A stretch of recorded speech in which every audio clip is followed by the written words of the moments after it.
Hello, this is Michael Unking, Manager of Virtual Communities Communication for the ASEE.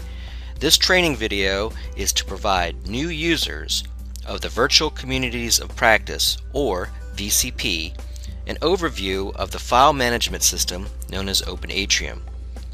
You will be using this system to store and share documents and other files that will be used during your VCP experience. With that said, let's get started.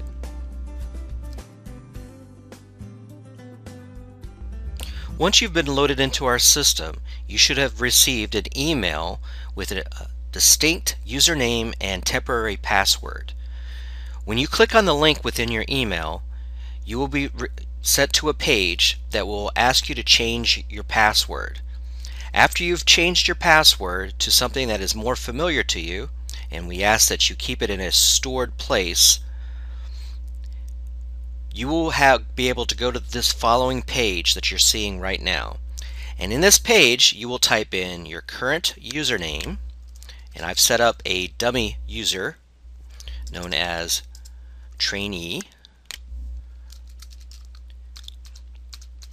and a password. You just click on login. Now when you log in, it will take you to the main welcome page. And if you notice in this box, it says Welcome to the ASEE VCP Open Atrium Interface. And it says if you are not a site administrator, please click on the link located below My Groups, which is right here, that you are assigned to, and it will take you directly to your group page. But before we go there, if you needed to change or customize your site or your account, you can click on Edit My Account. And within this, it asks you if you want to change your password again, has of course my email address. You can also change your default time zone. Mine is on the East Coast, so it's America, New York. If you click on the tab that says Groups, you can see where you are joined. And it gives you the option to join other groups, but at this time I would just suggest that you just stick with the group that you are involved in. Okay, and under Profile, you can change the profile name if you want to change it outside of your original login name. And under Picture, you can upload a picture from your desktop, and the limits to those pictures are 500 by 500, and the maximum size for the picture is 500 kilobytes. So we ask that you try not to add too much extra information in there. And you can see if you click on the profile button, it tells you what your current activities are, and it tells you what group that you're assigned to. So let's go back to, if we click on the dashboard, you'll see that the link that you need to go to is the training group. So let's go to the training group link. Now this, of course, right now is the temporary group that I've set up just for training purposes. Up at the top, you will have your specific group, whether it's electric circuits or mechanics or one of the other groups that you're assigned to. Now with all groups, you will see a default dashboard or home page that will look like what you see in front of you. And again, you do have those options as well under View My Account, Edit My Account, and Log Out. What I want to point to you are the main tabs at the top of the page. You have your Dashboard tab, which is your home page. You have a Blog tab. You have a Notebook tab. You have a Calendar tab. You have a Members tab. And you also have a Folders tab. And we'll discuss each one of these in more detail. The first one we're going to talk about is the Dashboard tab. Now with the Dashboard tab, it gives you a welcome message. It'll show you some recent comments that have been posted in the blog. It'll tell you some upcoming events, and again, you can change information within your account. It also has a search box, so you can search for specific files within your particular group. It also has a recent activity area and a latest files area where any files that have been uploaded to your specific group will be shown there. Then it'll have a clickable link as well. And under the Dashboard tab, you also have access, which is a dual access point, which is the calendar. And in the calendar, you'll see that you'll have this open area, which is shows you the calendar for the month in that is currently set, and then it'll list upcoming events that are set forth by your group leader. I'll go back to the dashboard just to show you here. Now you'll see a tab that says Customize Dashboard. I would recommend that you do not use this, because this is something that is meant for specific site administrators. So try not to change the look of your website so that when your group leader informs you of a particular file or whatnot, you'll be able to easily find it. Okay. The next tab that we want to talk about is a blog tab. If you click on that one, you will have this icon. You have two places where you can go to. You can either add a blog entry here or add a blog entry at this button. If we click on that main button, you will be taken to another page. Okay, and at this point you would type in the title of your blog and the information of what you want to post within your blog. Okay, and underneath that, if you do not want to send notifications to the entire group, you need to check this box right here. Okay, if you do want everyone to know that that you have submitted a new blog entry, you have to uncheck that box. And within the blogs, you can also add in files from your desktop, and you click on Browse, which gives you a window such as you see here, where you can upload a file. And within this box, it tells you the different types of file formats.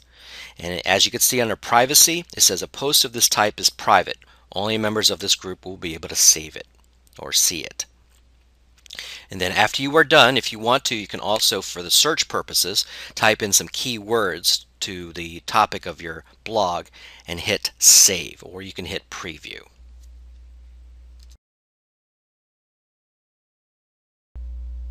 The next tab is known as the notebook. A notebook is an opportunity for users within your group to be able to create what would be similar to an online book or a digital book.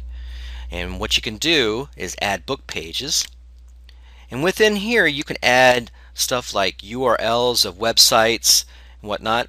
What's really important is to go underneath here under book, is to create a new book. Now once you start compiling pages for a book, it'll ask you whether or not you want to either create a new book or create a page under a current page within the book.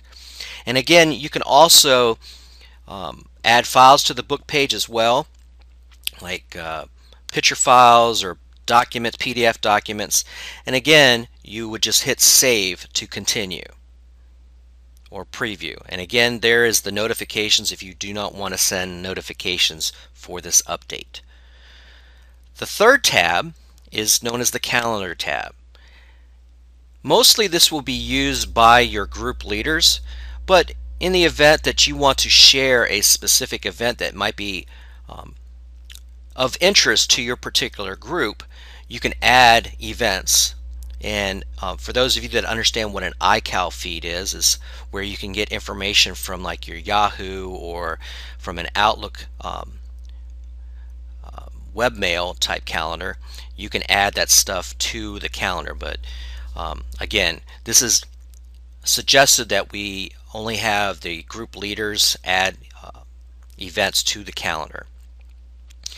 And of course, the next tab will be the members tab, and this shows you who are all the members within your particular group, and you should be able to view a specific person's profile.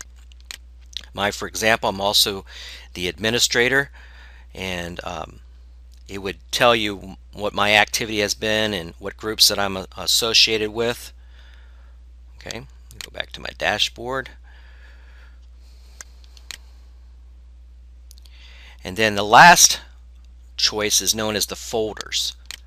Okay, and in folders, what you want to do is, if, for example, we want to add a folder, What we want to do is call this something. I'm going to make it a test folder. And for the purpose of training, this is for training purposes only. Now, what's important here, you can also add at this time subfolders within the folder. So all you do is put a new name for each folder. So I could say test 2, and I just spaced or returned down to the next line. What is most important, in order for you to see the folders, you need to make sure that you create a new folder within your specific group. Okay, you may see a list of other folders here, but what we want to do is create a new folder.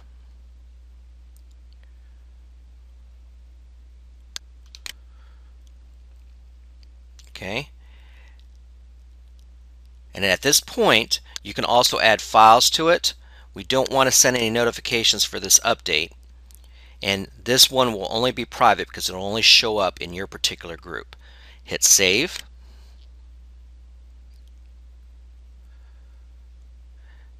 And you could see that the test folder will show up with a list of other folders as well. Okay, so that is the folders command. And going back to my dashboard,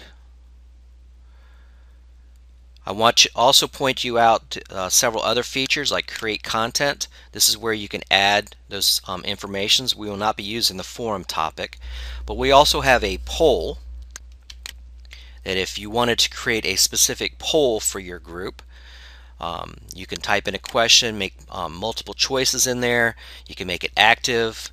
You can leave it open for a specific time, and you can actually attach files to the poll and just hit save, and then it'll be shared with the rest of the group. Again, we're not going to be using forum topics, and we're not going to be using any of the feed items or the fast feeds in there as well. Last thing I want to draw your attention towards is underneath your name. Of course, this one says trainee, but underneath your name, if you hit trainee, you can see that it could take you to your profile, my dashboard, account settings, notifications, and logout. This is an alternate method where you can access your particular profile information and also be able to log out. So if you weren't on your dashboard, you could be able to go from this site to log out. And so I'm going to click on that, so it'll take you back to the dashboard to show you the other logout option. If you click on the logout, it should take you to the main login page again, and I would recommend, since you're going to be working with your groups, that you go ahead and bookmark this page. Well, I want to thank you for your time. This shows you a brief overview of the interface for Open Atrium, and if you have any questions, feel free to email me. The information will be provided in the next slide. Thanks, and have a wonderful day.